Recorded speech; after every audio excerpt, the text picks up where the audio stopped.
Thomas Jefferson said more than 200 years ago, "I believe that banking institutions are more dangerous to our civil liberties than standing armies.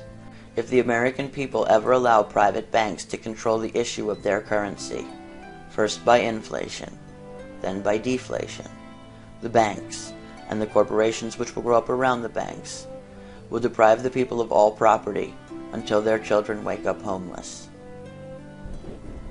The sad truth is that Thomas Jefferson's fears have been realized. The banks have taken over, not only America, but most of the rest of the world as well. As the manufactured economic crisis continues, more and more children in America and around the world are waking up to find that the banks have foreclosed on their homes, and that they and their parents are indeed homeless.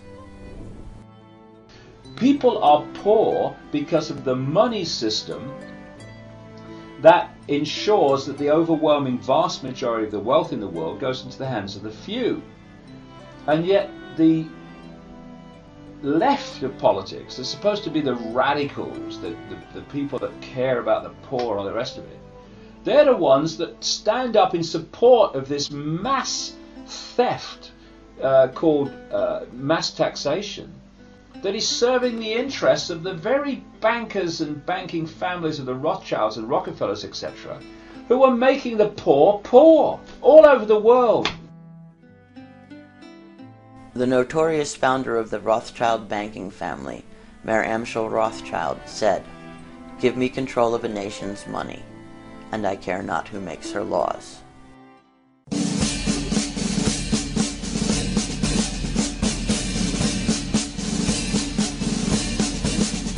This is a brief history of how the United States of America struggled against the banks, and how the banks eventually gained control of the government.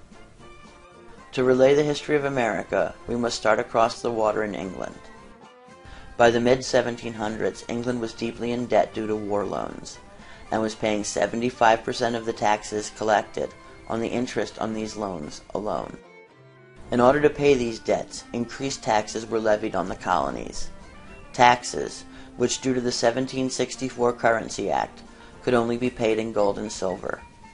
1 year later, the Stamp Act was passed, which stipulated every item sold must bear a stamp indicating that a tax had been paid on that item in gold. The American colonies, which had not yet accumulated a large quantity of precious metals, had been issuing its own debt-free paper money, which now lost its validity as a result of the new legislation from England. This act sucked all the liquidity out of the American economy, causing a depression. It is this destruction of the American debt-free money, and therefore the destruction of the American economy, which led to the Tea Party and the American Revolution more than anything else. By the end of the Revolutionary War, despite intentionally having revolted against England, in large part over the money-as-debt banking system, the United States government once again volunteered her citizens to bear the yoke of money created as debt by a private bank. In 1781, the USA established a new central bank, with a monopoly on the right to generate money as debt, modeled on the Bank of England. This newly established Bank of North America succeeded in creating an inflation rate of more than 70% in the first 3 years alone, which later led to Congress revoking its charter. 6 years later, in 1791, just 4 years after the Constitution was ratified, the banks reared their ugly head and grabbed the reins of government yet again.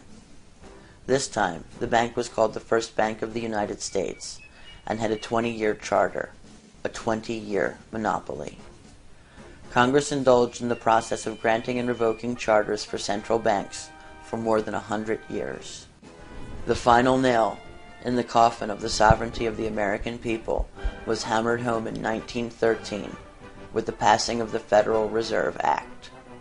The Federal Reserve Act gave yet another private bank the right to print all of America's money, created from nothing, and loan that money to the government at interest.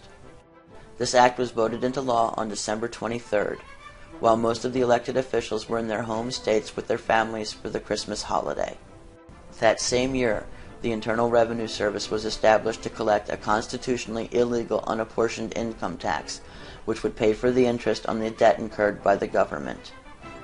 With these two institutions in place, the machinations to enslave all Americans were turned on, right under the noses of what has become an increasingly unaware public.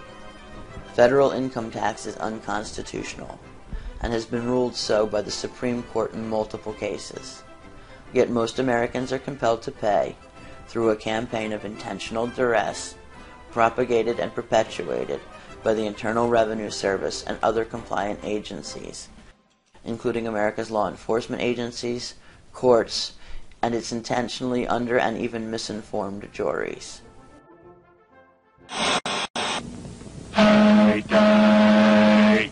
Payday! Yes, payday. Millions of dollars pouring into the hands of the American worker. Now in the mind of the average worker live two separate personalities.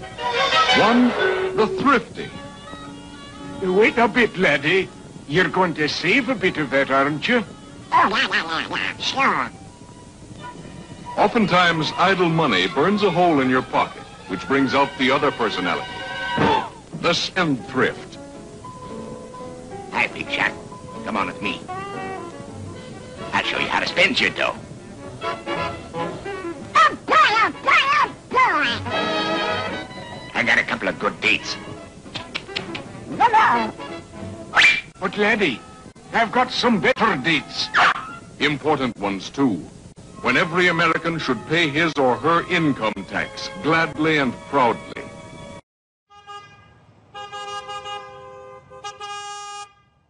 The lives of countless Americans are destroyed every year, and their property stolen by an unconstitutional agency. And this is not only being ignored, but rather it is encouraged by the government. Of course the government is supporting this corruption. It is the banks and Wall Street that are funding them. Look at who their campaign contributors are.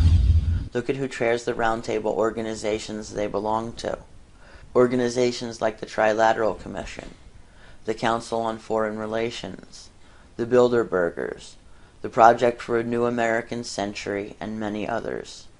It is the same people funding these organizations who control the puppet politicians and who profit off the interest from the national debt, the private owners of the central banks. The final stage in the plan to control the world's currency will culminate in an entirely electronic monetary system.